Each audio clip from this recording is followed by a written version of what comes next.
Thank you, Attorney General, for being here, and thank you to the Pride Center. My name is Derek Gaskill. My pronouns are he and him.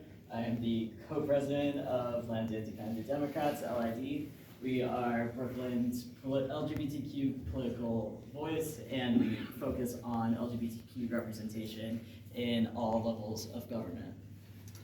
Hi everyone, my name is Nick Tambora. My pronouns are he and his. I am also the co-president for Lambda Independent Democrats. I want to just extend gratitude. I've known Floyd for some time, actually, I think 2 centers ago. I used to run some support groups at the one, was it Chase Bank? Ford Metrotech. Ford Metrotech, oh my God. A decade ago, I'm still 21, and I wanted to emphasize something that's really important, not only in recognition of this center, but something that's kind of a growing theme in the way that we're trying to tackle this, a lot of systemic issues.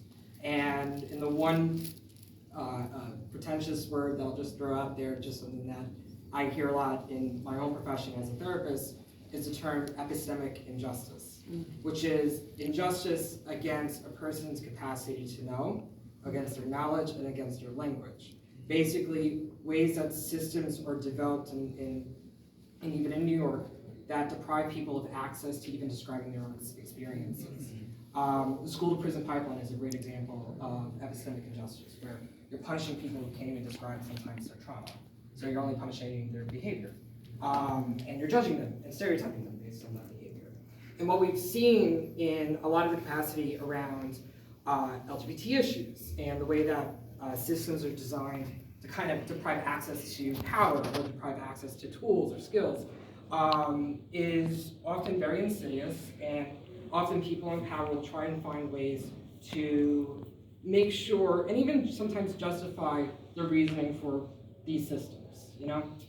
And we're seeing that kind of now with a lot of things that we're trying to tackle on the ground level, with some changes in Brooklyn, some changes in even trying to push the Adams administration further around on important topics around LGBT issues. And that's where this is kind of becomes more of a call to action and higher recognition around what Lambda Independent Democrats stands for. Because we want the club to really cultivate and build off of former President Jared Rader's work on making this a much more accessible club, and making it, even going further, and making it an access point for people for LGBTQ people who want to get more involved in local politics, meet many of the wonderful people here today, but also find ways to cultivate and their leadership, and get to also understand some of the nuances of this, and be able to kind of take it into their own neighborhoods and feel like what is kind of like they're building off their own platform. So please continue to support please continue to support the Brooklyn Pride Center, Community Pride Center. I always forget the C. Thank you for not using the acronym. I would have messed it up.